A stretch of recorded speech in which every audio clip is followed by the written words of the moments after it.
version bilingue de notre reconnaissance de territoire. Et puis aussi, quand même, j'aimerais vous souhaiter une bonne année. Alors, je sais qu'on est déjà au mois de février, alors vous prenez l'année que vous voulez. Ça peut être l'année lunaire, hein, c'est peut-être plus approprié, mais nous n'avons pas eu l'occasion de le faire en personne. Donc, j'en profite pour vous souhaiter une bonne et probablement meilleure année 2022. Comme nous ne sommes pas tous réunis en un même lieu, nous sommes conscients que cette reconnaissance des territoires ne s'applique peut-être pas au territoire sur lequel vous vous trouvez actuellement. Si c'est le cas, nous vous demandons de prendre la responsabilité de reconnaître le territoire traditionnel sur lequel vous vous trouvez et les titulaires actuels du traité. We recognize that many indigenous nations have long-standing relationships with the territories upon which York University campuses are located that precede the establishment of York University. Et Glendon, en tant que partie intégrante de l'Université York, reconnaît sa présence sur le territoire traditionnel de nombreuses nations autochtones. The area known as Toronto has been caretaken by the Anishinaabe Nation, the Haudenosaunee Confederacy, and the Huron-Wendat, and it is now home to many First Nation, Inuit, and Métis communities. Nous reconnaissons les titulaires actuels du traité, la Première Nation des Mississauga de Credit. Ce territoire est soumis au traité de la ceinture Wampum, Dish with One Spoon, une entente définissant le partage et la préservation pacifique de la région des Grands Lacs. Voilà. Alors, Daniel, eh bien, so I'll switch from English to French. Daniel, will you be presenting mainly in French, mainly in English, both? Mainly in French. Okay, but I'll switch. I mean, if somebody wants to intervene in English, it's not a problem. Ok. Donc, je vais rappeler que l'année dernière, au mois d'avril, nous avions eu le plaisir d'écouter Daniel lors d'une conférence organisée par Marie-Christine et moi-même sur la parole autochtone. Et nous avions, à l'unanimité, décidé qu'il fallait absolument qu'elle revienne pour nous en dire plus. Alors, on n'a pas pu le faire tout de suite, mais finalement, finally, Danielle is here and she will, I guess it's you're telling us a bit more than what you said the last time. You're going a little bit further, but it's the same idea of les noms de lieux algonquins au Canada. Une porte d'entrée, c'est le titre, pour comprendre les relations avec le territoire, son utilisation et sa gestion avant et après l'arrivée des Européens. Alors, nous regrettons tous que Daniel ne soit plus physiquement parmi nous à York, mais nous sommes tous ravis de pouvoir l'écouter, tout comme si elle était encore sur le campus de York. Alors, Daniel, je te laisse la parole. Daniel, it's all yours. Merci beaucoup, beaucoup, beaucoup. Maintenant, je ne sais pas comment je vais faire pour aller sur mon PowerPoint. Peut-être qu'il faut que je fasse... Share screen en bas. OK. Et puis, tu vas avoir un choix qui va s'offrir à toi et tu cliques sur le PowerPoint que tu auras déjà ouvert. J'espère. Est-ce que vous voyez quelque chose? Pas encore. Pas Ça ne encore. saurait tarder. Attends un peu. So, share screen. Et puis, quand tu fais share screen, le PowerPoint que tu avais déjà ouvert. Ah, OK, je vois là. Et voilà, tu cliques dessus. Est-ce que je le vois? Sandra, est-ce qu'elle a l'autorisation de partager? Oui. Alors, samedi, desktop, Microsoft PowerPoint, hold shift. Attendez un petit peu. Share. Ça sera pas long, ça s'en vient. Alors... OK. Est-ce que ton PowerPoint est ouvert? Est-ce que tu l'as Oui, déjà ouvert? oui, OK. oui, Donc, normalement, si tu cliques sur la flèche Share Screen en bas de ton écran, la flèche verte, oui, c'est ça. Mais normalement, ça me montre des icônes de documents, mais je ne vois pas mon PowerPoint.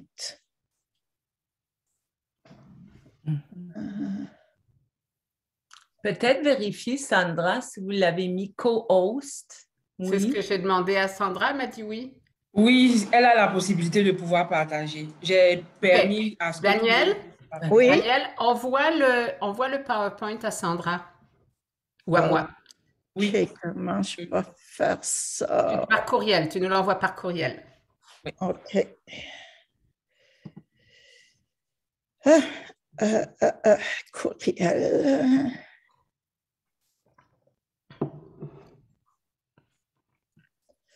Courriel. Il est où mon courriel? Il est où?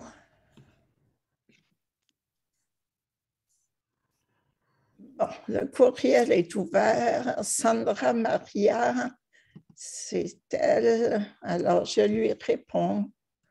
Voilà, et tu envoies le PowerPoint en annexe, puis Sandra pourra l'ouvrir.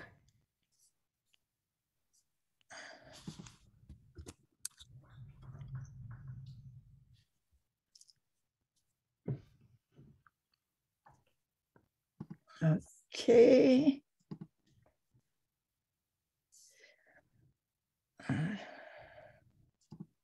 C'est parti.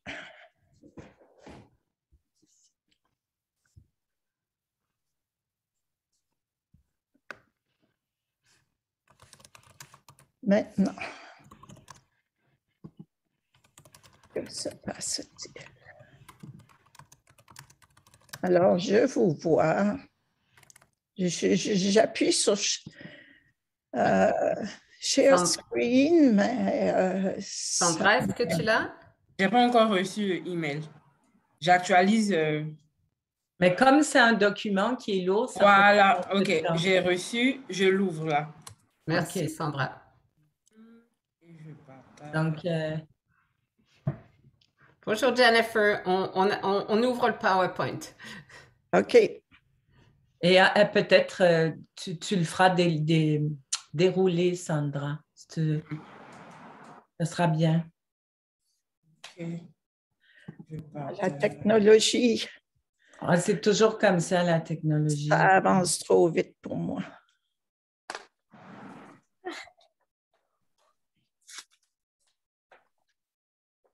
OK. Et voilà. Ah, là, je le Super. vois. Bon, slideshow. Slideshow. Une minute. Allez sur le petit écran en haut, là. Voilà. Voilà, merci. Bon, voilà. Alors, Sylvie, merci d'avoir lu le titre. Alors, moi, si je veux passer à une deuxième diapo. Sandra le fait. Vous dites Sandra, voilà.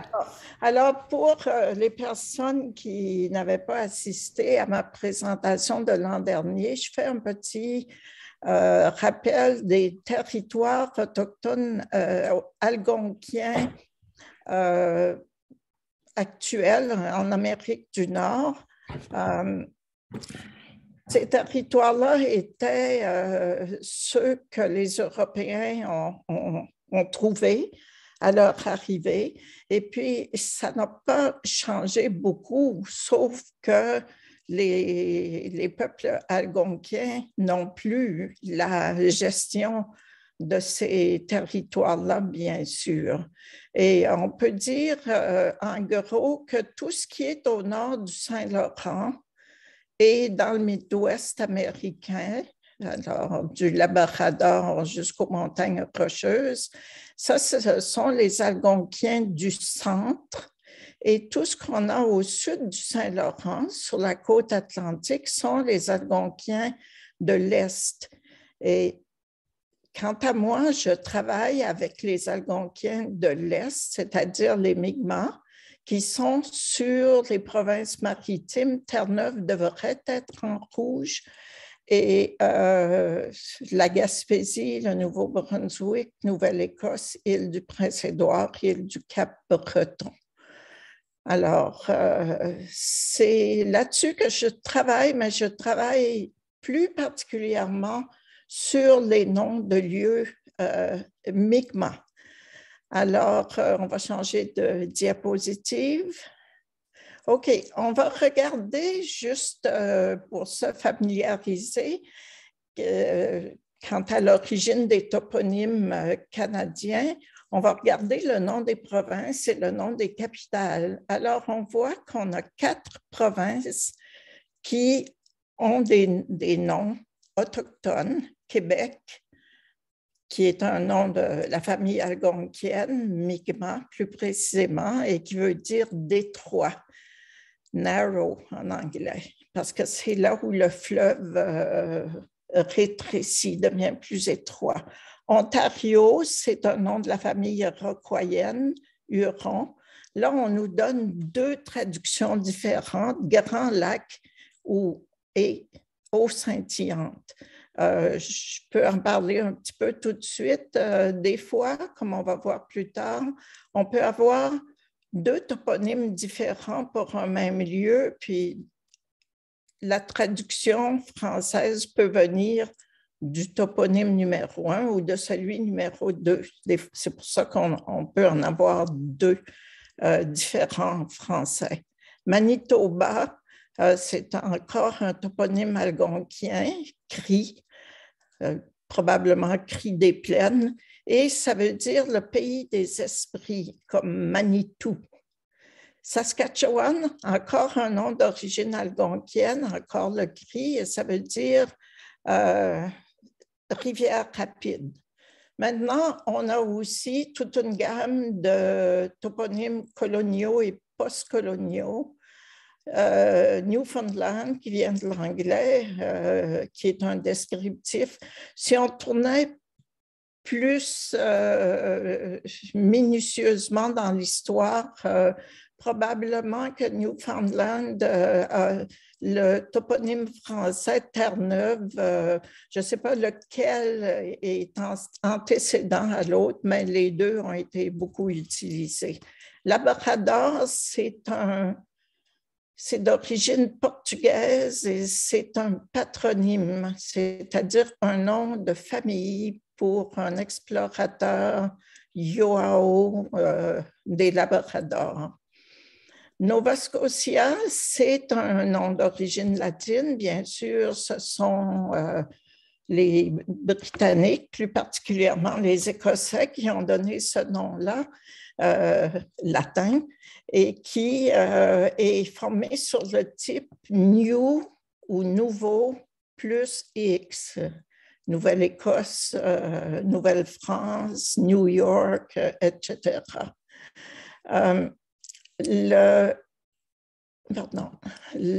suivant, Prince Edward Island, ça vient de l'anglais et c'est un toponyme que j'appelle élitiste parce que c'est nommé d'après un prince.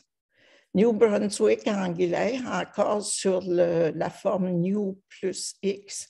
Alberta, c'est de l'anglais latinisé et c'est un toponyme élitiste. C'est pour le prince Albert, le mari de Victoria, la reine. Et British Columbia, c'est un nom composite latin et anglais.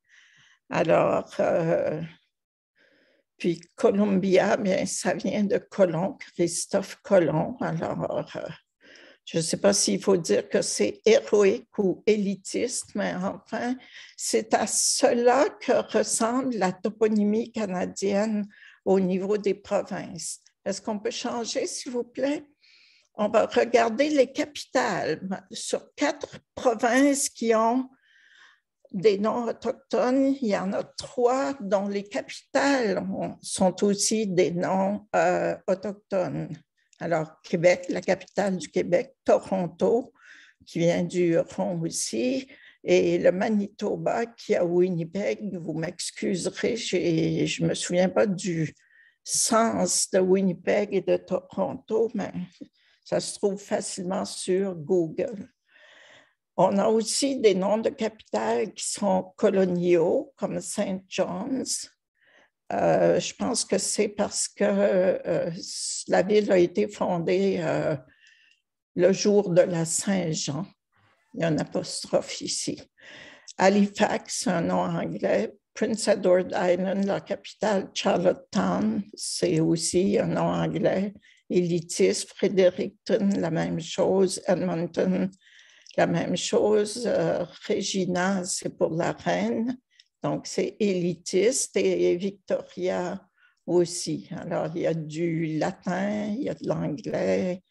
Et puis ici, celui-là, on l'appellerait hagiographique parce que c'est un nom de saint. Nouvelle diapo.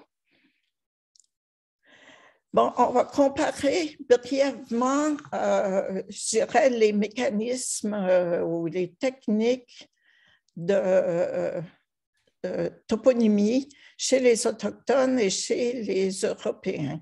Alors, la toponymie autochtone, elle est entièrement descriptive ou presque entièrement descriptive et donc motivée parce que c'est la forme du paysage ou des cours d'eau qui motive le nom qu'on va donner. Et elle est écologique dans le sens que la toponymie autochtone, elle reflète des écoumènes. Par exemple, les bassins hydrologiques des rivières, ça c'est la base par excellence de la toponymie autochtone. Elle est utilitaire. Et là, je vais faire une petite parenthèse. Dans les langues autochtones, on voit clairement que les gens nomment ce qui leur est utile pour la nourriture, le vêtement, la médecine et aussi les activités spirituelles. Le reste, ils n'éprouvent pas le besoin de le nommer. Puis on voit la même chose aussi pour la faune et la flore, que leur activité onomastique, c'est-à-dire de nommer, et entre dans ces catégories-là, écologique, utilitaire, spirituelle et esthétique. Si on compare avec nous, je n'ai pas mis cette catégorie dans la toponymie coloniale et puis je pense que quand on ne se confronte pas avec une autre culture, on ne se rend pas compte à quel point nous, les Européens, nous sommes ce que j'appelle des encyclopédistes. C'est-à-dire que peu importe qu'une chose nous soit utile ou non, on éprouve un besoin, je dirais, viscéral de la nommer. Et le 18e, 19e siècle témoigne de toute cette activité encyclopédique. Et pendant ces siècles, bien sûr, il y avait une croyance que si on réussissait à créer une langue universelle, qu'on abolirait les guerres, les malentendus, les classes sociales, on pourrait créer un monde parfait. Et puis, il y a des philosophes et des philologues de ces siècles qui aussi ont essayé de créer des langues sur la base de la logique et surtout sur une base encyclopédique parce que l'esprit du siècle faisait que si on pouvait rassembler toutes les connaissances disponibles aux êtres humains, puis qu'on pouvait nommer chaque élément de ces connaissances-là, c'est là qu'on pourrait faire une langue parfaite. Alors, on voit des choses dans la toponymie d'origine européenne et coloniale qui maintenant me font sourire. Par exemple, dans le village à côté de chez moi, Maria, toutes les rues sont nommées d'après des noms d'oiseaux maritimes. Alors, ils ont pris un livre, ils ont fait un répertoire des oiseaux maritimes et ils s'en servent pour nommer les rues. Ils s'en sont servis et ils vont s'en servir au fur et à mesure qu'ils créent de nouvelles rues. Je sais que dans les montagnes rocheuses, la province de Colombie-Britannique, tous les sommets de montagne et ils ont pris un répertoire des noms d'officiers d'armée canadienne et puis selon la hauteur, le sommet des montagnes, ils ont donné des noms de colonel, de général, de caporal, etc. Alors, ça n'a aucun rapport avec, mais c'est un rapport très peu motivé avec la configuration des lieux ou l'utilisation des lieux. C'est une toponymie qui est hiérarchique et élitiste. Et elle est aussi très politique, la toponymie coloniale, parce que dès qu'on met le nom d'un personnage de l'État qu'on représente, on affirme une sorte de mainmise ou de possession de cet État-là. C'est comme ça que Champlain a nommé la rivière Richelieu, a nommé le lac Champlain à son nom. Jacques Cartier a nommé une rivière, la rivière Jacques-Cartier. Le fleuve que les Autochtones appelaient la grande rivière du Canada, il l'a nommé le fleuve Saint-Laurent, etc. La toponymie coloniale, elle est aussi patrimoniale et genrée, c'est-à-dire qu'on trouve beaucoup de patronymes, des noms de famille.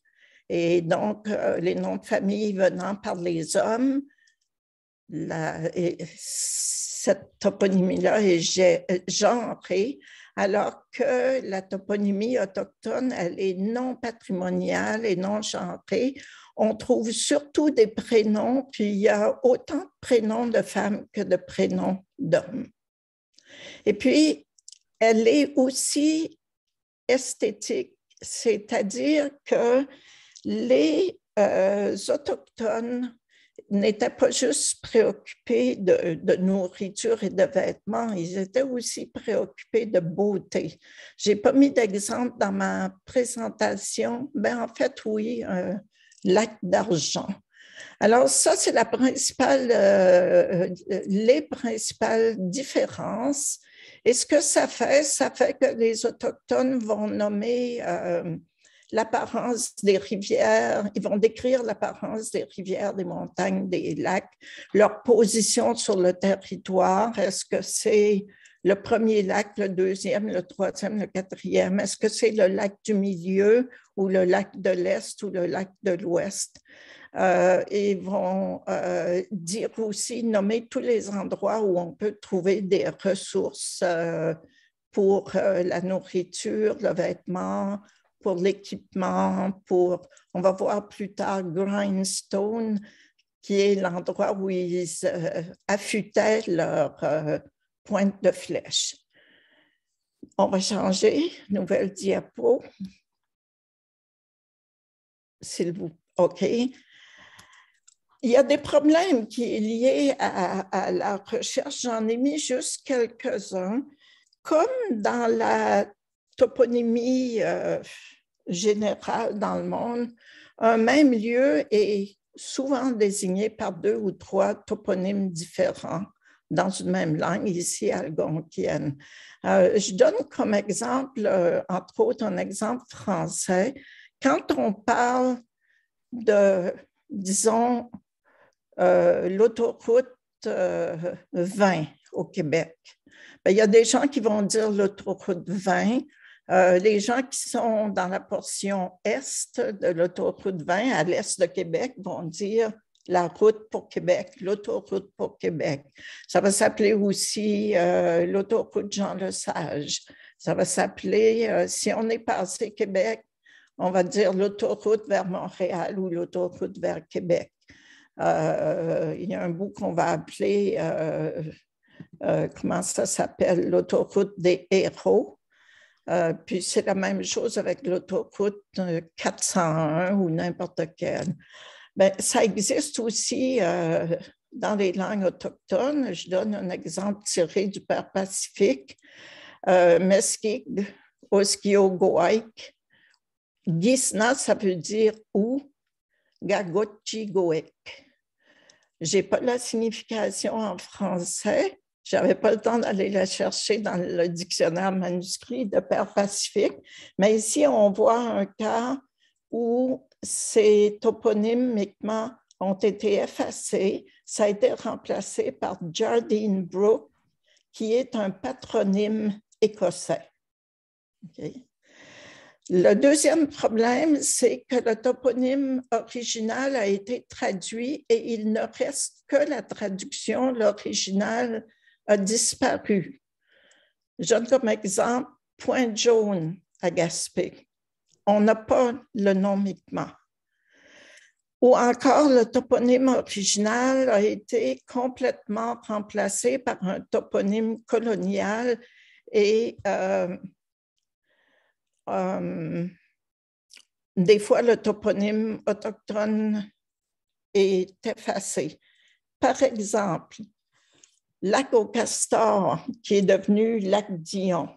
Mais on va revenir sur Lac aux Castors. Je vais juste vous dire que pour le moment, j'ai vu sur le site de la Commission de toponymie du Québec qu'on a, tenez-vous bien, 336 lacs aux castors au Québec. 336. C'est pas rien. Nouvelle diapo. Merci. Bon, face à tout ça, j'ai essayé d'établir une série de critères pour arriver à distinguer l'origine algonquienne ou européenne des toponymes de langue française au Québec et au Canada. C'est sûr que si les toponymes sont des noms de saints ou des noms de famille ou des noms de personnalités célèbres ou d'aristocrates, bien, on sait tout de suite que ça vient soit du français, soit de l'anglais. Autrement, comment on va faire pour savoir si un nom comme Pointe-Jaune, disons, c'est d'origine européenne ou autochtone? Parce que les Européens donnent aussi des noms de lieux, créent des noms de lieux qui sont descriptifs, mais c'est à peu près, j'ai regardé chez Champlain, il y avait 11% des toponymes qu'il a créés qui étaient descriptifs et les autres 89% étaient tous des noms de personnes ou des noms de Nouvelle-France ou des noms comme ça. Alors, le premier critère que j'ai mis dans ma liste, c'est que la Commission de toponymie du Québec, qu'on appelle la CTQ, n'offre pas d'explication solide sur l'origine du toponyme, soit qu'elle dit origine inconnue, elle le mentionne, ou soit qu'elle donne une explication qui n'est pas vraiment valable. Par exemple, elle va dire pointe au bouleau. Elle va dire le bouleau est une espèce qu'on trouve en grande quantité au Québec. Ça sert à faire des meubles, ça sert à faire des bateaux ou des canots. Mais ça, ce n'est pas une explication valable. Ça ne nous dit pas si c'est autochtone ou non. Nouvelle diapo. Le toponyme est de nature descriptive. Là, ça commence à nous diriger vers quelque chose de plus autochtone. Nouvelle diapo. Le toponyme apparaît très fréquemment ou à plusieurs endroits assez rapprochés, parce que les toponymes autochtones et algonquiens en particulier, parce qu'au Québec, presque toute la population autochtone est d'origine algonquienne. Il y a les Hurons, Wendat et les Mohawks qui sont d'origine iroquoienne et les Inuits en haut, mais à part ça, tout le monde est algonquien. Et comme leurs toponymes sont descriptifs, ben, s'il y a plusieurs endroits qui ont les mêmes caractéristiques, ben, ces endroits-là vont tous recevoir le même nom. Puis eux, ils se démêlent parce qu'ils vont dire tel lac au castor qui est sur la deuxième branche de l'ouest de la rivière Matagami. Ils savent exactement où est ce lac-là parmi les 336. Mais, par exemple, sur la pointe de Gaspé, on a dans l'espace de, je dirais, 40 kilomètres, on a 4 caps qui s'appellent tous les 4 caps barrés. Ils sont barrés par une langue de sable. Il y a une rivière où il y a quelque chose, mais pour accéder à ce cap-là, il faut franchir une barre de sable.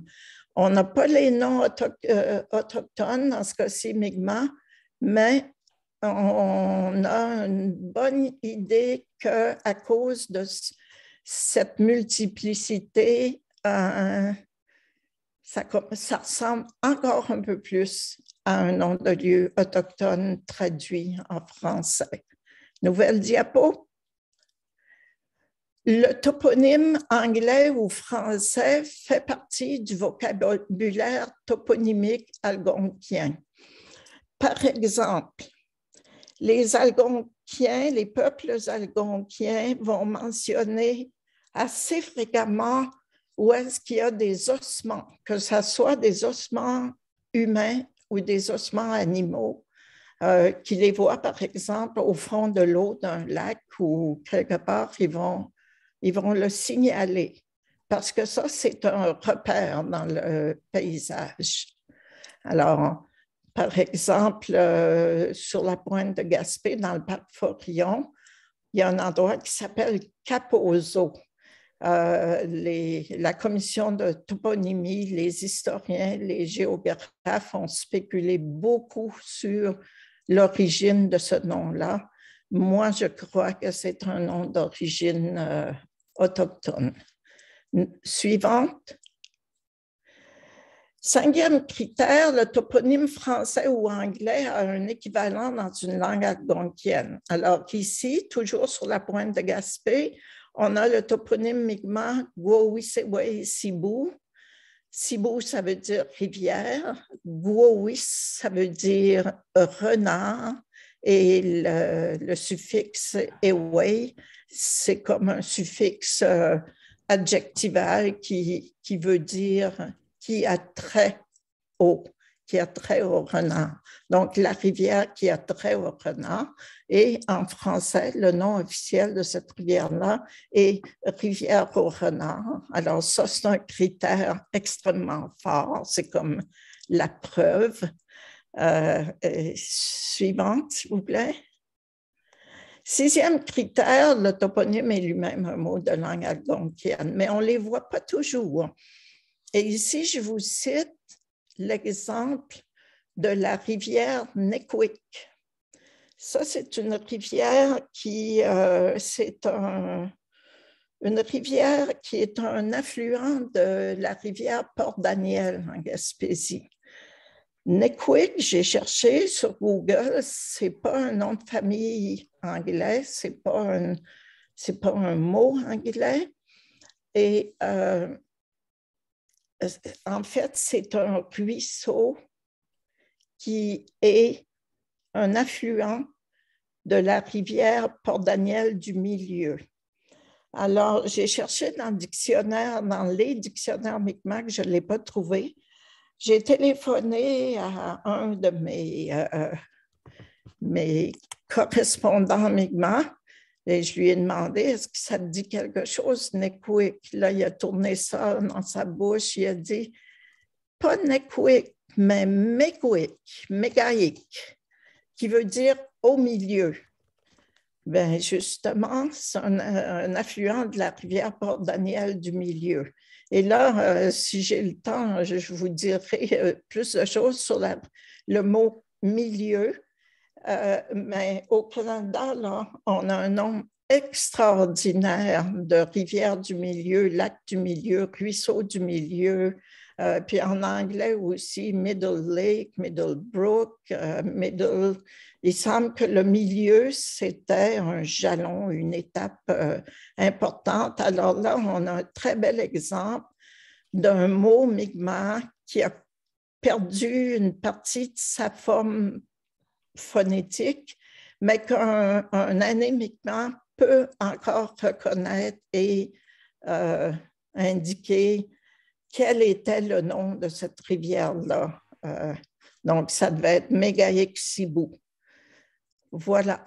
Et il faut dire aussi que dans les langues algonquiennes, selon les dialectes et même les individus, la lettre M, le son M et le son N sont souvent interchangeables, aussi avec le son L et aussi avec le son R. Alors, quand on a un mot, il faut qu'on cherche beaucoup pour le trouver dans un dictionnaire ou dans un répertoire. Voilà, suivant. Septième critère, ce n'est pas un critère très fort, mais si le toponyme est un nom de famille, un patronyme qui fait partie de la liste des familles ayant une origine métisse, il y a certaines chances que le lieu nommé ait à voir avec une présence autochtone ou une alliance avec une personne autochtone. Par exemple, un des premiers colonisateurs dans le Canada atlantique, c'était le sieur Denis de Fronsac. Et puis lui, il s'est marié avec une femme Mi'kmaq, donc tous ses enfants étaient métis. Et puis il s'est installé surtout près de Bathurst au Nouveau-Brunswick, mais aussi il avait des comptoirs de poissons à Percé. Et entre Percé et Gaspé, on trouve deux lacs, un lac Fronsac et un lac Denis, un à côté de l'autre.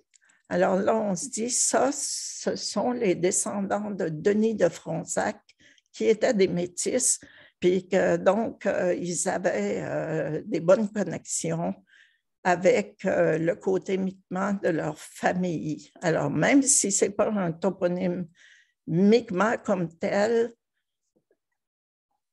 ça signale une présence, mais il faut faire attention parce que supposons que Denis de Fronsac était venu avec Denis, ça fait partie du nom de famille, c'était Nicolas Denis de Fronsac. S'il était venu avec deux de ses frères, disons Antoine Denis de Fronsac et Benjamin Denis de Fronsac, et que les deux autres frères n'avaient pas marié une autochtone, bien alors il y a le 2/3 des descendants qui n'aurait pas eu vraiment de lien avec les Mi'kmaq. Alors, celui-là, je le garde seulement quand le toponyme est situé dans un endroit où on sait que celui qui avait marié une Mi'kmaq, ou peu importe, là, dans d'autres régions, ce serait quelqu'un d'autre, si le toponyme est près de l'endroit de son mariage et de l'endroit où il a fait baptiser ses enfants. Alors, je dois dire qu'à part les critères 6 et 7, 5 et 6, pardon, il n'y a aucun critère qui peut constituer une preuve en soi. C'est surtout le nombre de critères auxquels un toponyme répond qui nous dit si on on peut raisonnablement considérer le toponyme comme d'origine autochtone, puis on va voir des exemples. Suivant, s'il vous plaît. Vous pouvez m'interrompre. Bon, on va faire une étude de cas. Les Mi'kmaq de la Pointe de Gaspé m'ont demandé de faire l'étude de tous les toponymes du parc Forillon et de la ville de Gaspé. Alors, j'ai trouvé dans le parc Forillon un ruisseau qui s'appelle Ruisseau d'Argent. Et selon, on n'a pas de nom Mi'kmaq pour ça. Le géologue William Logan réfère à ce toponyme sous le nom de Silver Brook dans son rapport de progrès sur l'exploration géologique du Canada pour l'année 1844. Et ce Silver Brook, il est mentionné sur la carte officielle des comtés de Bonaventure de 1924. Donc, le ruisseau était déjà nommé en 1924. Suivante. Les Mi'kmaq ont utilisé ailleurs le mot argent dans leur langue, c'est Sulieau, comme hydronyme. On a près de Sellarville, ça c'est près de Matapédia, dans le pays Mi'kmaq, Sulieweyegadijig. Et ça veut dire un deuxième endroit où il y a de l'argent. Mais ça peut vouloir dire où il y a quelque chose d'argenté. On a aussi, dans la péninsule de Shippagan, Sulieweyegadik, un endroit où il y a de l'argent. Et dans le comté de Saint-Georges à Terre-Neuve, Sulieweyegadik, exactement comme à Shippagan, endroit où il y a de l'argent. Alors, on sait que les Mi'kmaq portaient attention à cela. Suivant. De plus, on trouve ailleurs au Québec et au Canada le même toponyme sous différentes variantes. Par exemple, dans la toponymie des cris, ça c'est les cris de l'est de la baie James, j'ai trouvé 3 noms de lieux qui référaient à des cours d'eau argentés ou qui brillaient. Chez les Algonquins, c'est dans la région de l'Outaouais, j'en ai trouvé 7. Au Canada, j'ai trouvé 66 lacs et cours d'eau, donc 15 au Québec, qui étaient basés sur Silver Lake, Silver Brook, Silver River, Silver Point. Et j'en ai trouvé 44 fondés sur le mot argent, dont 37 au Québec. Ce qui fait en tout au Canada 100 lacs et cours d'eau qui réfèrent à la couleur argentée ou à la présence de quelque chose qui brille. Des fois, ça peut être un rocher qui a du quartz dedans, mais la brillance est définitivement quelque chose qui non seulement attirait l'attention des Autochtones, mais aussi leur servait de point de référence. Quand tu vas arriver à tel endroit, tu vas voir à ta gauche, il y a un rocher qui brille. Ben, c'est là, tout de suite après, il y a une rivière, puis tu la prends. Alors, vous voyez, ça donne un bon indice ça, que le ruisseau d'argent du parc Forillon est d'origine autochtone. Suivante. Alors, ce toponyme, ruisseau d'argent, répond à 6 des 7 critères tests énoncés ci-avant. Le 7e ne compte pas parce que ce n'est pas un patronyme. Alors, sur la base de ces données, il semble que la meilleure hypothèse pour l'origine du toponyme Silver Brook, devenu plus tard Ruisseau d'Argent, est celle d'une origine algonquienne, donc Mi'kmaq. Alors, moi, je le mets, quand je fais encore des listes de noms de lieux pour les Mi'kmaq, et je leur mets tous les noms de lieux qu'on a en Mi'kmaq, mais je leur mets aussi une deuxième liste avec des toponymes du genre ruisseau d'argent en disant, bon ben là, si vous vouliez vous réapproprier le nom de ce cours d'eau-là, Vous avez juste à le traduire, ça serait Soulier Wei Zibujij, qui veut dire littéralement ruisseau d'argent. Suivante. Une autre étude de cas, Sandy Beach. Sandy Beach, c'est une longue plage dans le parc Forillon. Ce toponyme est basé sur les mots sable et sablonneux en français et les mots sand et sandy en anglais.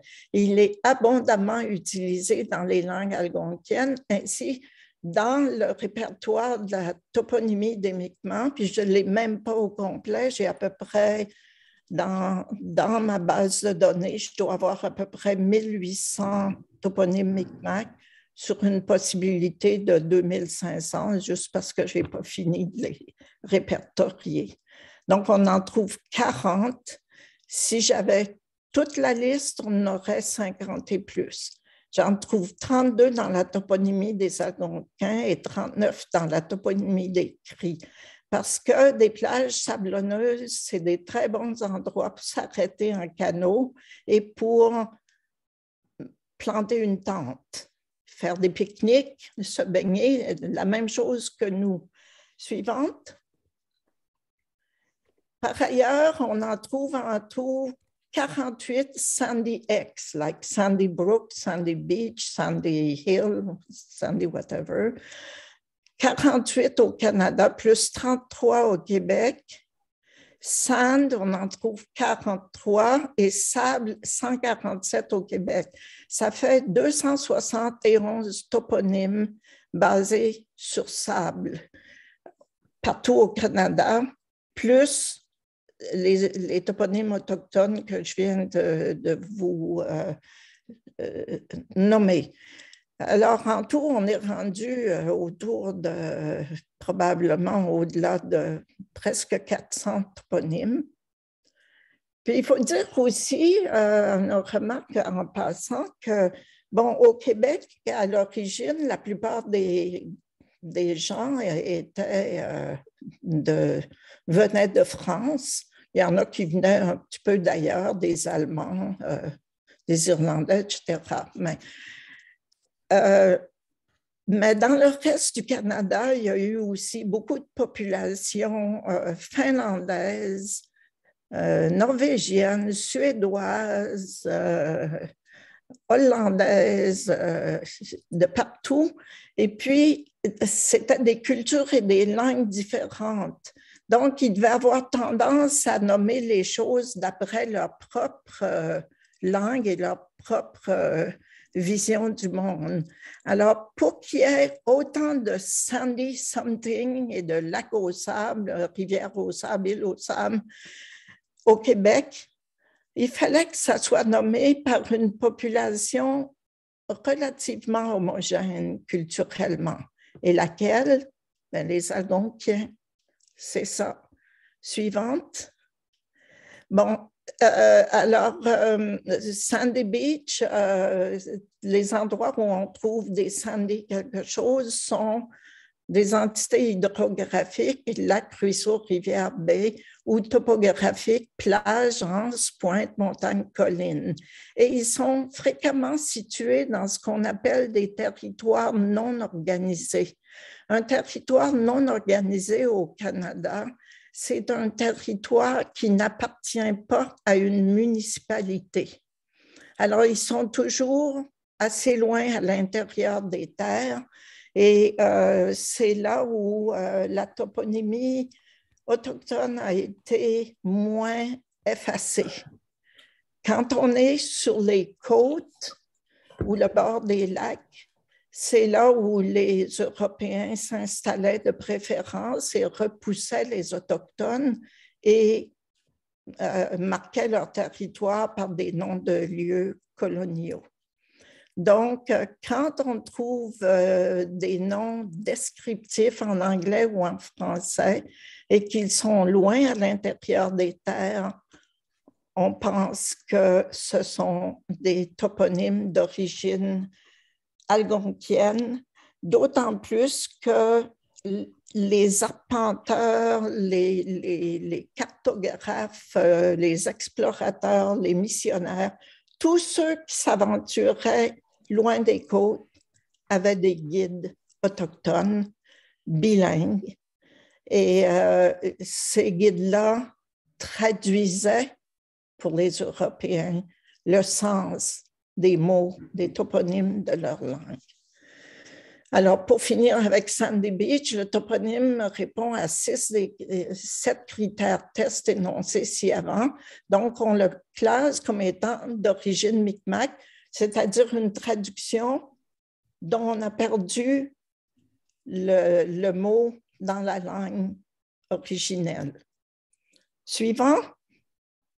Bon, je vous donne maintenant quelques exemples de traduction directe, c'est-à-dire des toponymes qu'on a en français ou en anglais et qui sont tellement visiblement des traductions d'une langue algonquienne. Alors ici, dans mon répertoire de noms de lieux Mi'kmaq, j'ai Guo-Sigeweg, et ça veut dire pain rouge.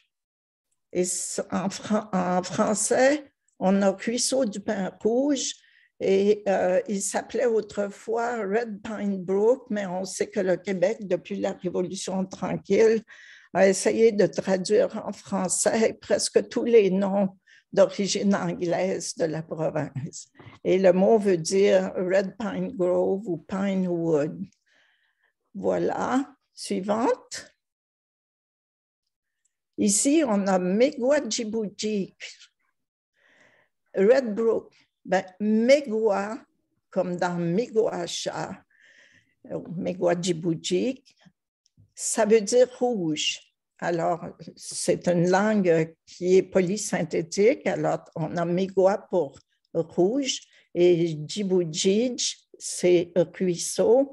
Et le G, le G à la fin, ça, c'est un locatif. Ça veut dire au ruisseau rouge. OK? Et j'ai mentionné, it is worth mentioning that there are 25 red brook in Canada and they are all located in the maritime provinces. Les Mi'kmaq aimaient plus que tous les autres peuples autochtones à nommer des lieux par couleur. Puis ils avaient aussi d'autres caractéristiques ou stratégies toponymiques. C'est au Nouveau-Brunswick et en Gaspésie qu'on trouve le plus de toponymes qui ont des noms de points cardinaux. Rivière du Sud, Rivière du Nord, branche de l'Est, branche du Sud-Est, branche du Nord-Est, branche de l'Ouest, du Sud-Ouest, du Nord-Ouest. Il y en a une pléthore dans les provinces maritimes et en Gaspésie. Alors, c'est un héritage de la toponymie Mi'kmaq. Suivant. Un autre, Gasguac-Zibouchij, ruisseau à la chute, qui est une traduction française de Falls Brook. OK? Celui que je cherchais, moi, qui est à un certain endroit de la Gaspésie, je ne l'ai pas trouvé. Mais la commission de toponymie mentionne un ruisseau à la chute à Sainte-Anne-des-Monts, de l'autre côté de la péninsule gaspésienne. Et on peut donc le revendiquer comme un toponyme Mi'kmaq. Il y a 53 Falls Brook au Canada et les 53 sont situés dans les provinces maritimes, donc en territoire Mi'kmaq. Au Québec, nous avons 3 ruisseaux à la chute et ils sont tous les 3 situés en Gaspésie, en territoire Mi'kmaq. Alors, je rajoute comme commentaire, les chutes sont très souvent mentionnées dans la toponymie algonquienne, bien sûr, pour les personnes qui se déplacent Principalement en canot, les chutes constituent un obstacle majeur et doivent être connues à l'avance pour éviter des risques inutiles. Et une autre raison aussi, c'est que une chute sur une rivière ou un ruisseau produit, au pied de la chute, produit un trou où les saumons, les truites, l'omble ont tendance à se rassembler. Alors, c'est un bon endroit pour pêcher. Alors, Gapsgoak, ça veut dire un ruisseau qui se transforme en chute. Et Zibujij, un ruisseau plus le locatif. Alors, vous voyez ça, même si j'avais le nom Mi'kmaq, mais je ne pouvais pas le situer sur la carte à l'endroit où je pensais qu'il devait se trouver, mais à l'aide d'autres indices. Vous savez, c'est comme une enquête policière, cette histoire de nom de lieu-là. Suivante, s'il vous plaît.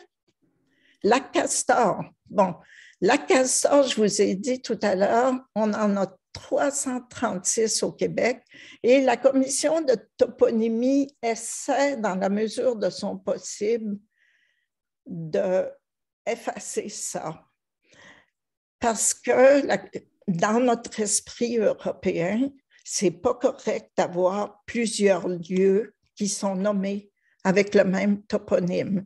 Alors, ils ont réussi à en remplacer environ 75, j'ai compté vite, là, je ne peux pas jurer si c'est 76, 74, mais il y en a 50 qui ont été remplacés par des patronymes. Alors, qui sont devenus Lac Caillé, Lac Bouchard, Lac Boly, Lac Blanchette, Lac Bédard, Lac Miville, etc. Et il y en a une quinzaine qui sont devenus, qui ont reçu des nouveaux toponymes descriptifs. Lac de la Poule Folle, Lac au Sable, Lac du Colibri, Lac Main de Fer, Lac du Bûcher, Lac Cognac, Lac de la Puce, etc. Alors, vous voyez bien la tendance coloniale à mettre des patronymes sur les lieux qu'ils fréquentent, alors que les Autochtones font rarement ça. Suivante, chaîne de roche. Bisgatanahaniktuk, qui veut dire à la chaîne, at the chain. C'est un endroit sur la rivière Petite Cascapédia et le nom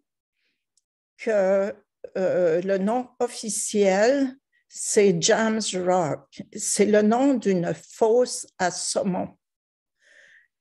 Alors, j'ai regardé parce que je dois prendre les cartes des clubs de pêche.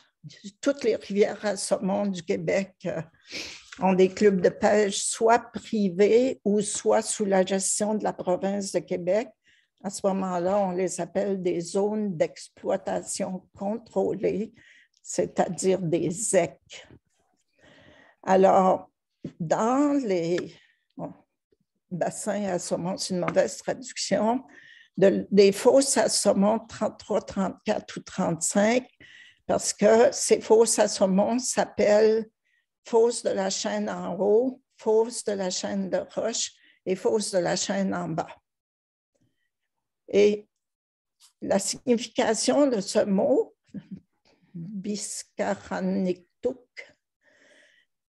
veut dire une chaîne et fait référence à un enchevêtrement ou à une obstruction sur une rivière, un ruisseau ou un lac. Au Québec, on mentionne, il y a 8 endroits nommés chaînes de roche. Ils sont tous en Gaspésie ou dans la région entre Québec et Trois-Rivières, qui était à l'origine le territoire des Abénaquis, qui sont aussi des Algonquiens de l'Est. Il y a 8 toponymes similaires au Canada sous le nom de chaînes de roche et ils sont tous en territoire Mi'kmaq. Et bon, je pense que j'ai une petite erreur là. Il existe également 22 hydronymes basés sur le mot jam en anglais. Et moi, je soutiens que tous ces noms de lieux sont un héritage de l'ancienne toponymie algonquienne et Mi'kmaq. Peux-tu passer à la suivante, s'il te plaît? Merci. Non, on va reculer. Les Mi'kmaq, lorsqu'ils pêchaient sur une rivière à saumon, ils créaient eux-mêmes ces chaînes de roches parce que c'était une façon de créer des couloirs ou des corridors pour forcer le saumon à passer à un endroit précis. Et là, ils pouvaient les attraper avec, comment on appelle ça, la chose qu'on prend pour, le filet qu'on prend pour attraper le saumon quand, voyons, une épuisette. Ils pouvaient le pêcher à l'épuisette. Peux-tu reculer d'une pour voir si je suis à la bonne place? OK, non, on va avancer une, merci. À partir de là, je vais vous donner 2-3 exemples de comment les noms de lieux autochtones nous renseignent sur leur usage du territoire ou les histoires qu'ils ont à raconter sur des lieux. Alors ici, on a Blamo, qui veut dire saumon, Garapijink, qui veut dire saumon suspendu. Qu'est-ce que c'est un saumon suspendu? Bien, ça réfère au processus de suspendre les saumons au-dessus d'un feu fumant, justement pour les sécher et les fumer. Alors, il y a un endroit sur la rivière Bonaventure, qui en Mi'kmaq, la rivière se dit Wakametkuk, et la fosse à saumon numéro 24, c'est celle qui, en Mi'kmaq, se dit Blamo Garapijink. Et on sait donc que les Mi'kmaq s'installaient là pour fumer leur saumon. Suivante. Grindstone, Gitahaniktuk. Ça veut dire Sharpening Stone Place, l'endroit où il y a une pierre à affûter. Et le Père Pacifique dit que ça s'appelait, maintenant ça s'appelle Grindstone officiellement dans le comté de Gloucester, mais autrefois ça s'appelait Pointe-aux-Lièvres, qui pouvait aussi être une traduction d'un mot Mi'kmaq.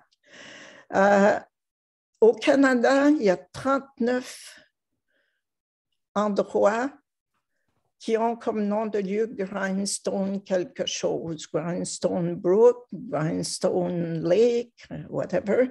Et il y a 12 endroits, 12 toponymes fondés sur meule, comme une meule à affûter. Alors ça, c'est un cas très clair de traduction du Mi'kmaq à l'anglais et ou au français. Alors, vous commencez à voir maintenant que beaucoup de noms de lieux que vous avez autour de vous, qu'il y en a dans toutes les provinces. Des fois, là, quand je regarde les cartes électroniques sur l'Atlas en ligne du Canada, c'est criblé de noms comme ça qui sont visiblement des traductions. Suivante. Chapelle. Alasutur Guamji. Alasut, c'est la base nominale du mot prière.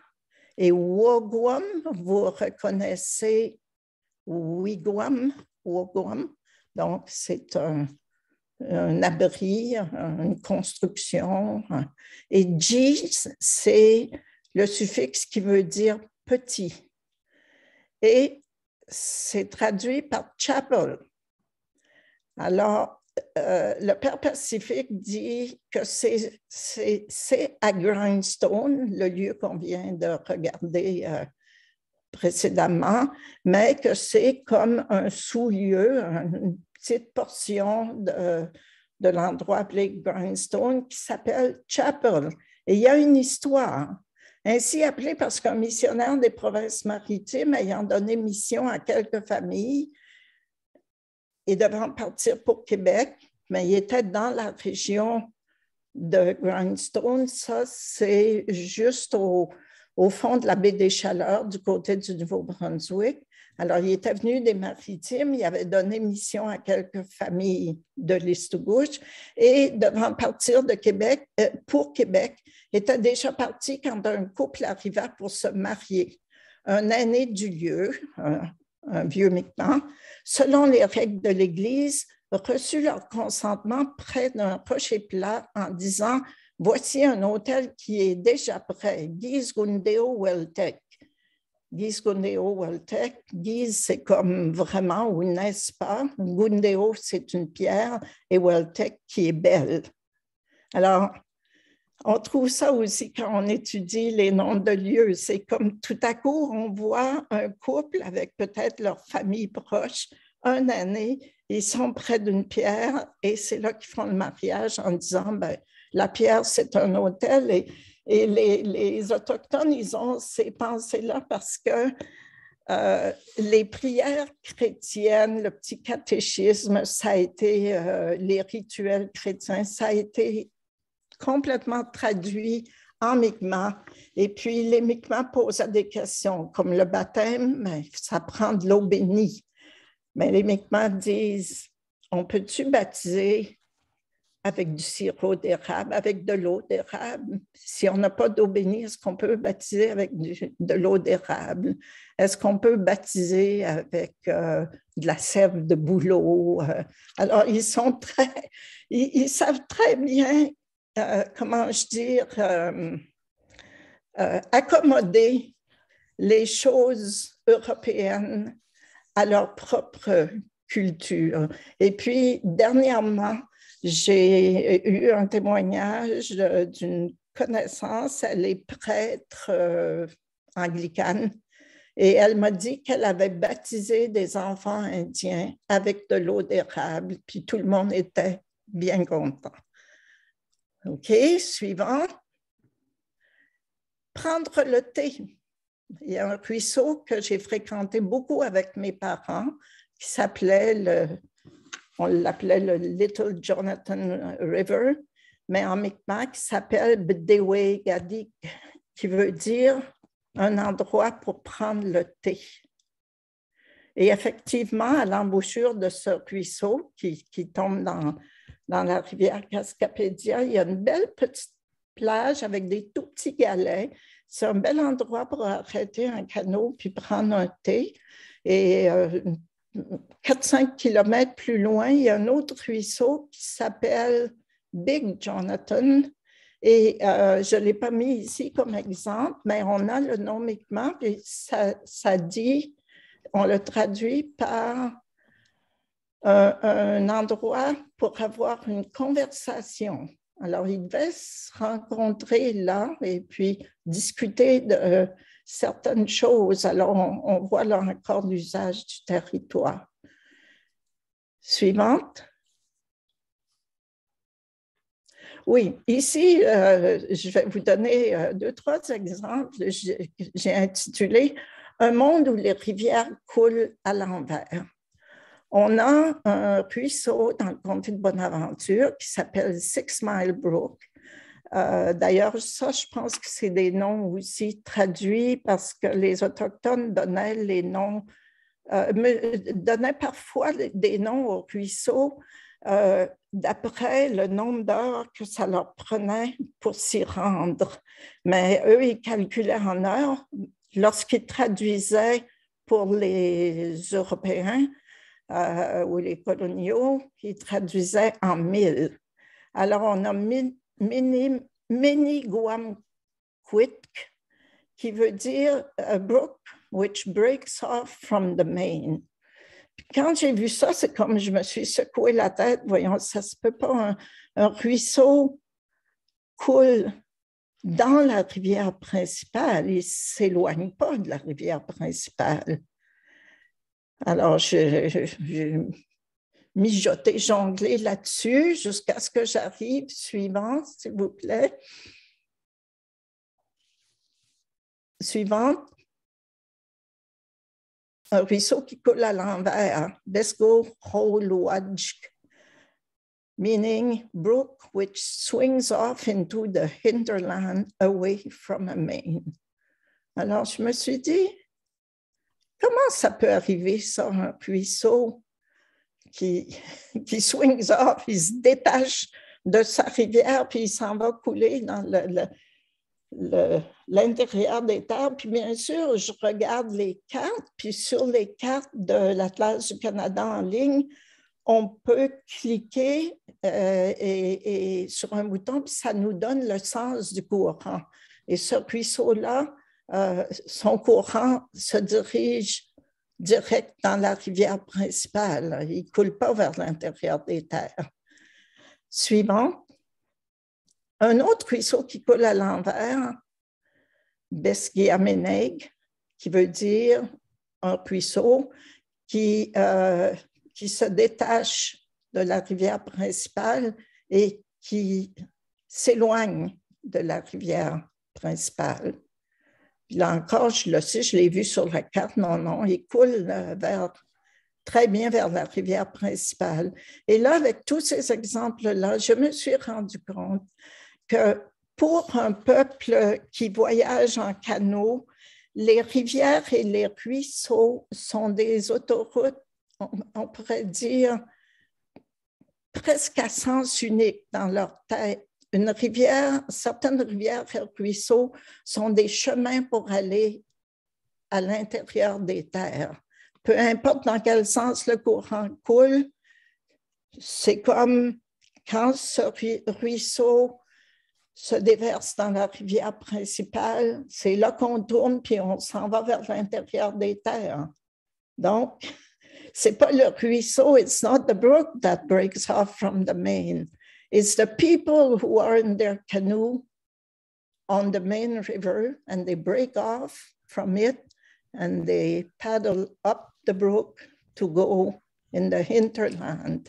Alors, vous voyez comment cette caractéristique s'est inscrite dans leur langue, puis dans leur, je dirais même dans leur conceptualisation du monde.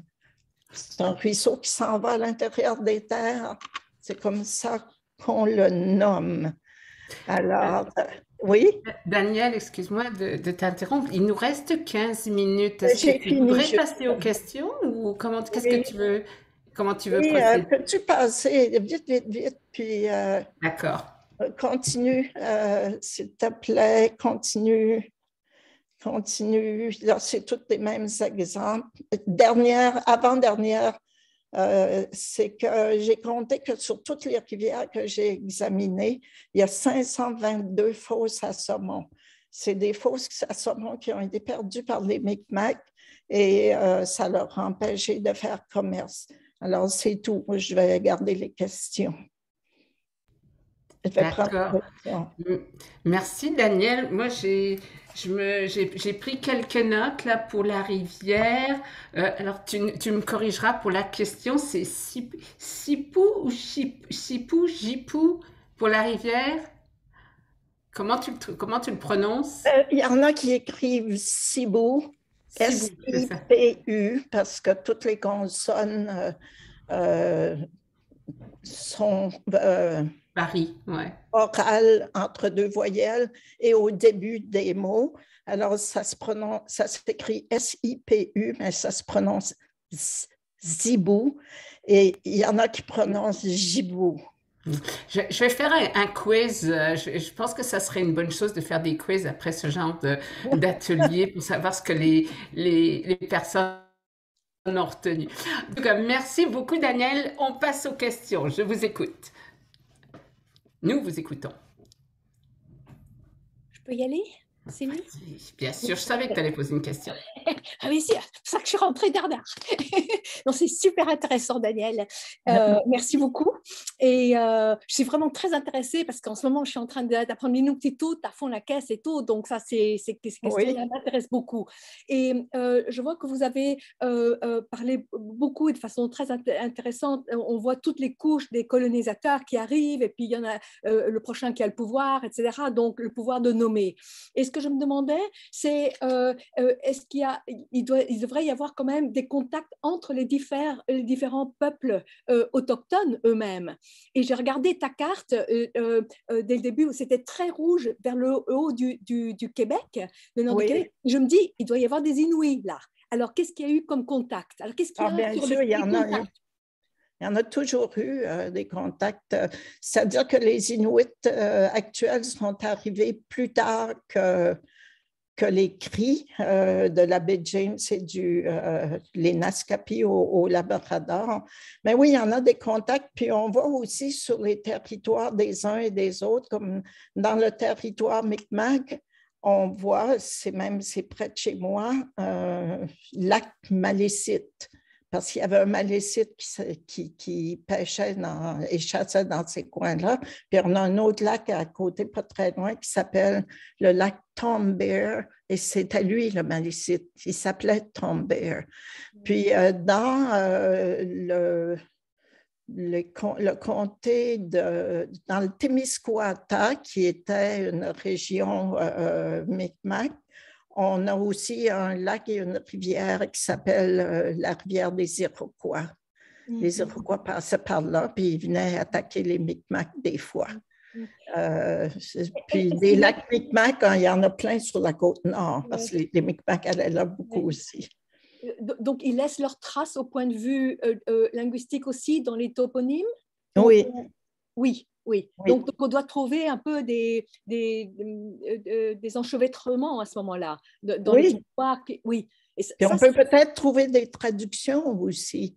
On peut trouver peut-être un nom Cri qui est une traduction d'un toponyme Inuktitut. Je n'ai pas fouillé dans ça. Ça serait bien intéressant, ça. Bon, je laisse aux autres possibilités de poser des questions. Et vous pouvez cheminer sur les cartes si vous allez sur Atlas du Canada en ligne Toporama. Les cartes sont là, on peut les agrandir autant qu'on veut. On peut se promener sur le territoire, voir les noms, c'est fantastique. Puis au Québec aussi, leurs deux atlas ne sont pas faits exactement de la même manière.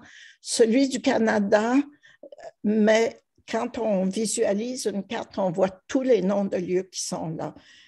Au Québec, il faut chercher un nom de lieu, puis là, ils nous le mettent sur la carte, mais ils ne mettent pas les autres autour. Ça fait que c'est moins intéressant. Par contre... C'est quoi les meilleures cartes? L'Atlas du Canada? Ben, ça dépend de ce qu'on veut faire avec. La carte du Québec, elle, va nous donner, par exemple, si je fais...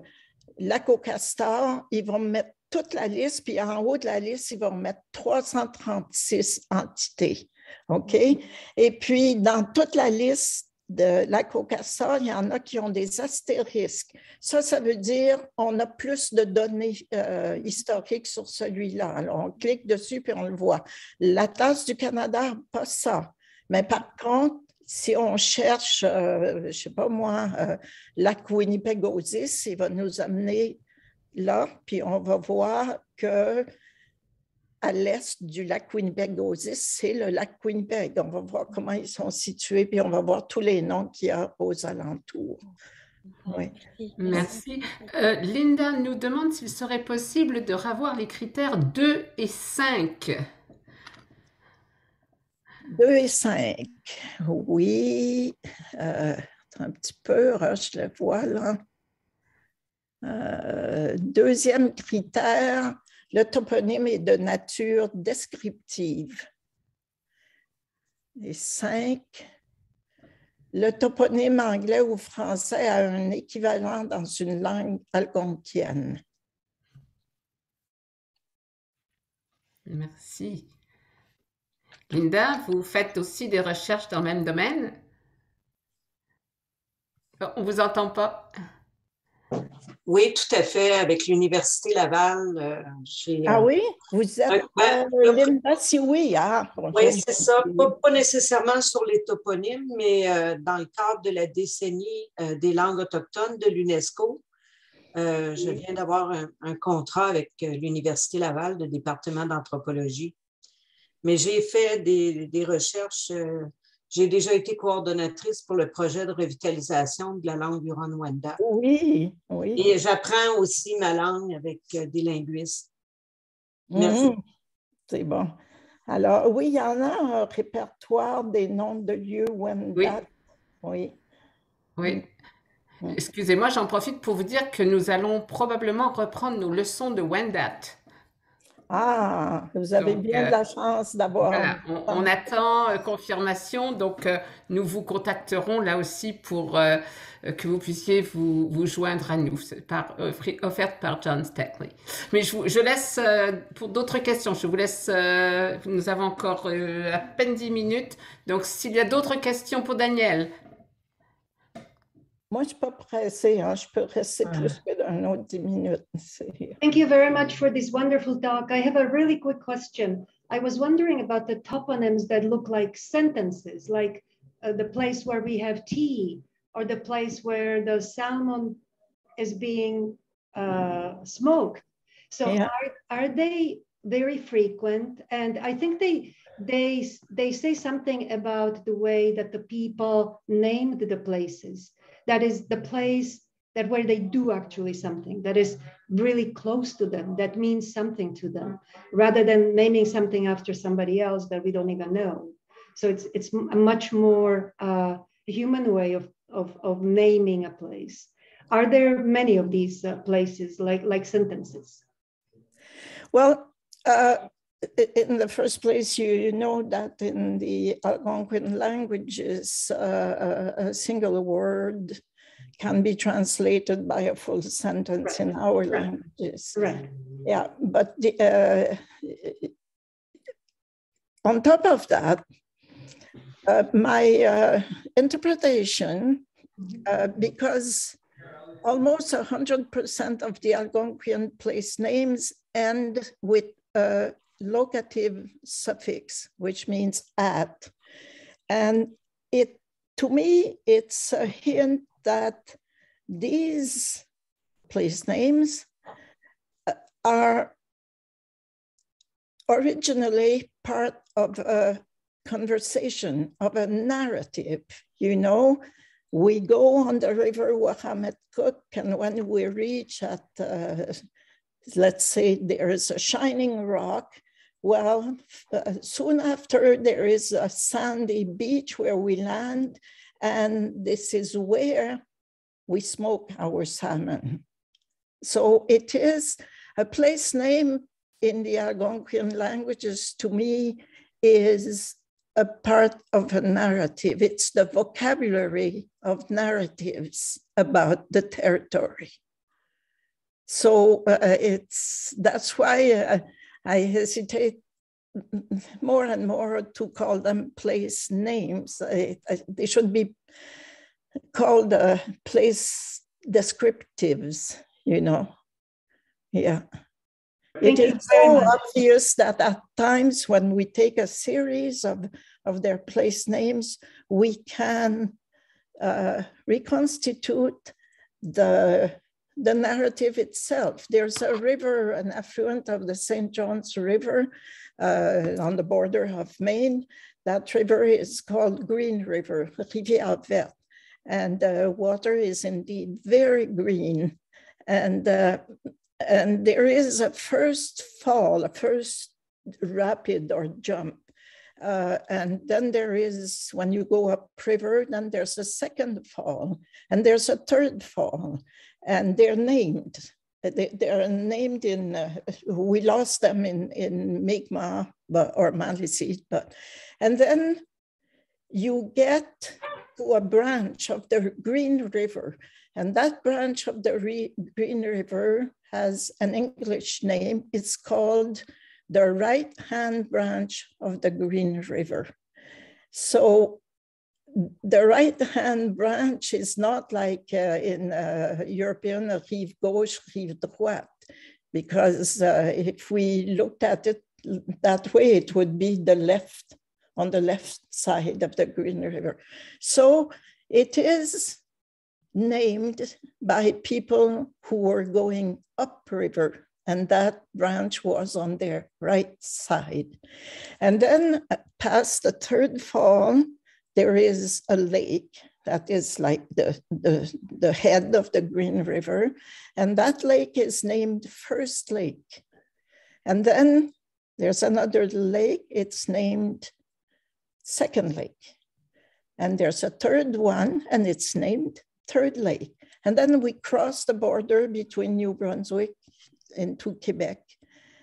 And the next lake, that should be Fourth Lake, is named Lac Angot. That's a family name by an old explorer. And then the one that should be the fifth lake is named Lac des Anges, Angels Lake. And then there's another one. It's really a chain of lakes. The other one is the sixth in the chain, and it's named Sixième Lac. So you have the full vocabulary for someone who would like to go on the Green River. They tell them, well, you go down, the real name of the St. John's River was the Woolastook. So you go down on the Woolastook, and then at a certain place, there's a river that flows into it, and its water is very, very green. Well, you turn on that and you will see there's a first fall, you have to portage, and then you go up, there's a second fall, and then there is a third fall. And then you will see on your right hand, there is a branch of that Green River. But if you continue on the main, you will enter a lake, a first lake and a second and third. The narrative is right there in these place names, you know. And numbered, the place names by numbers, I didn't talk about it, but it's one of my Mi'kmaq helper or vis-a-vis said that when a portion of a territory or the watersheds of a river were used by different peoples, nations, they would frequently name them by numbers. And we have also a plethora of these things. I tell you, there is a place in Nova Scotia along a river. There is from First Brook up to the 17th brook, okay? So, and it's the same for lakes.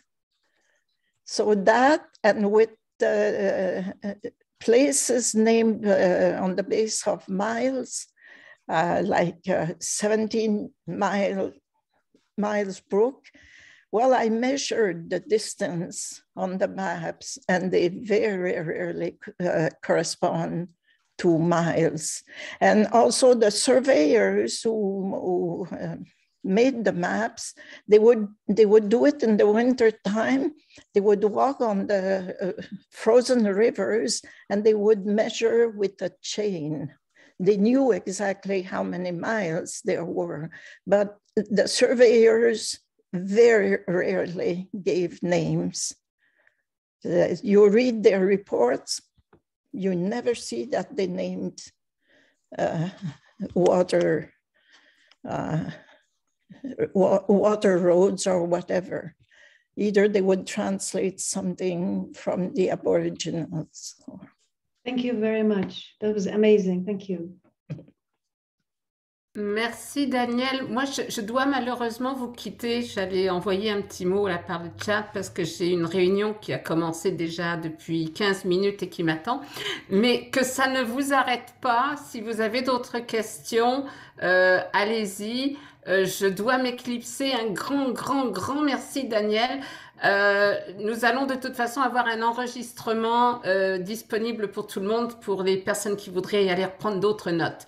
Donc voilà, merci beaucoup, Daniel. Je vous laisse entre vous et à très bientôt. Le 10 mars, nous aurons une autre présentation tout à fait différente, mais certainement tout aussi intéressante. Encore merci, Daniel. À très bientôt. Ça m'a Merci. fait plaisir, chers collègues et amis. Au revoir. Toujours vivante, j'ai 75 ans et demi. Je ne sais pas quand est-ce que je vais arrêter. Je dis toujours que c'est l'an prochain, mais... Où es-tu, Daniel? Tu es à Toronto ou tu es dans l'Est? Non, je suis dans ma belle Gaspésie, dans ma bibliothèque style 19e siècle, oui. J'en sors très peu là, à cause de la COVID, mais je disais à mon compagnon, peut-être que l'an prochain, on devrait louer la maison ici à quelqu'un, puis on devrait aller passer l'année académique à Toronto. Ça serait bien, on pourrait ça. Mais c'est souvent des rêves. Hein. C'est ça. Plus on vieillit, moins on a envie de se déranger. Allez, ouais. Peut-être que peut-être à cause de tous ces contacts entre les langues, c'est ce qui m'intéresse beaucoup. Et je te relancerai peut-être, comme ça tu as vu mon visage, on s'est vu, et puis je demanderai à Sylvie ton adresse mail, d'accord? Oui, absolument. Merci infiniment, c'était super intéressant. Il faudrait peut-être dire les histoires d'endroits, place stories plutôt que names. Stories. Oui, c'est ça, oui. Stories, carrément. Place stories, oui. Je ne sais pas si vous avez lu le très beau livre de, comment il s'appelle, l'anthropologue américain Basso, Keith Basso. Keith Basso, oui. Wisdom sits in places. Oui. Oh mon Dieu, que c'est beau. C'est beau, exact. Ouais. Très bien. Je vous laisse, il y a quelqu'un d'autre avec une question, mais c'était formidable. Merci beaucoup. Oui. Très bien. Au revoir, au plaisir. Moi, j'ai une question pour vous, Madame Cyr. J'ai vu que dans vos fiches en Mi'kmaq, vous aviez le nom de Metallic comme référence. Est-ce que c'est Madame Gail Metallic? Non, c'est Monsieur Feu Emmanuel Metallic, qui était mon principal, je dirais, compagnon de recherche avec qui on a fait le dictionnaire, et c'est vraiment lui qui m'avait mis sur la piste des noms de lieux. Malheureusement, il est décédé en 2007.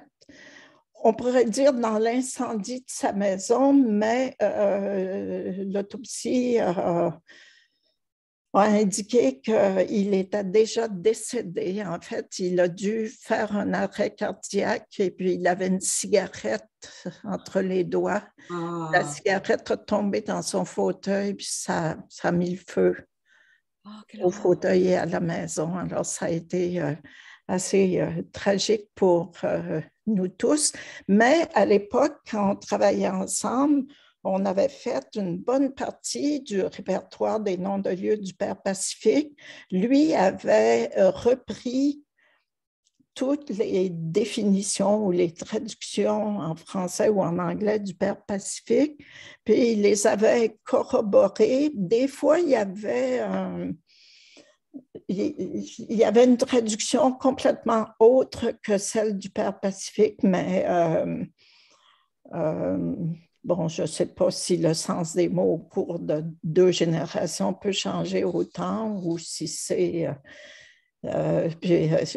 Emmanuel, c'était un personnage, puis c'était une personne très, comment je dirais, très campée, qui avait ses opinions à lui. Et puis, je pense qu'il devait être content quand il trouvait d'autres choses que ce que le Père Pacifique donnait comme si... Alors, c'est pour ça que des fois, j'ai des questions parce que je me dis, pourquoi il a mis ça? Mais vous savez, il y a des longueurs de voyelles en Mi'kmaq qui changent le sens des mots. Alors, peut-être que le Père Pacifique a pris un mot avec une voyelle courte, mais que Emmanuel Métallique l'entendait, lui, avec une voyelle longue, puis ça lui donnait un autre sens. Merci. Moi, je dois vous laisser. Je vous remercie. Je vous remercie pour votre Écoutez, présentation. ça m'a fait plaisir, puis bravo pour tous vos projets au Wendat, parce que le Conseil de recherche en sciences humaines et sociales du Canada m'avait demandé d'être membre du jury pour évaluer ce projet-là. Vous travaillez avec, voyons comment il s'appelle. Louis-Jacques Doré. Louis-Jacques Doré, qui a été mon professeur d'Inuktitut. Oui, J'y étais allée à la planche pour que vous ayez cette subvention-là. Merci beaucoup. J'ai justement... Oui, j'ai été à Ottawa pendant qu'on passait tous les dossiers, puis je l'ai redéfendu encore. J'étais vraiment contente quand vous l'avez vu. Justement, hier après-midi, j'ai donné une présentation dans le cadre du cours d'anthropologie du langage de Mme Michel Daveluy.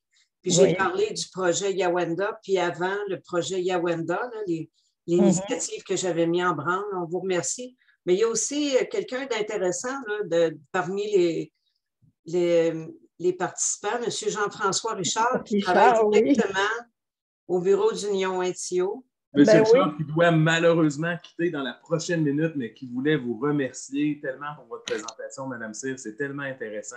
Et je vais vous appeler prochainement. Je dois vous revenir pour certaines choses dont on a discuté. C'est très long à préparer avec la pandémie et tout ça. Et je suis tellement fasciné par voir, il y a tellement de parallèles avec la toponymie Wendat. Je pensais, on pensait ça, moi et Linda, c'est frappant, même toponymie algonquienne, toponymie iroquoienne, mais je pense que ça transcende même. Ah oui, puis même moi, là, je suis remontée, j'ai lu un bon nombre d'articles sur la toponymie chinoise, mongole et sibérienne, puis on trouve des parentés assez frappantes. C'est extraordinaire. Donc, merci beaucoup. Vous avez fait plus que ma journée, toute ma semaine, et je vous contacte très rapidement. Merci encore une fois. OK. La dernière chose que je voulais dire aux gens qui sont là aussi, c'est que ma liste de critères, je veux toujours la faire comme validée ou je veux la discuter avec les gens de la Commission de toponymie du Québec puis avec la Commission de toponymie du Canada. Je n'ai pas encore trouvé le temps, mais c'est sûr que je veux consulter des géographes pour voir qu'est-ce qu'ils en pensent parce que je pense qu'avec cette liste-là, j'arriverai à peu près à 90% d'exactitude. Je suis sûre qu'il y a des toponymes sur lesquels je vais me tromper, mais dans l'ensemble, je pourrais garantir à 90%. Donc, ça suffit. Au revoir. Merci beaucoup, Danielle. Ce fut très intéressant. Ça fut un plaisir de te revoir. Et puis, félicitations pour l'emploi que tu as obtenu, j'ai vu ça sur LinkedIn. Est-ce que c'est un emploi qui va continuer ou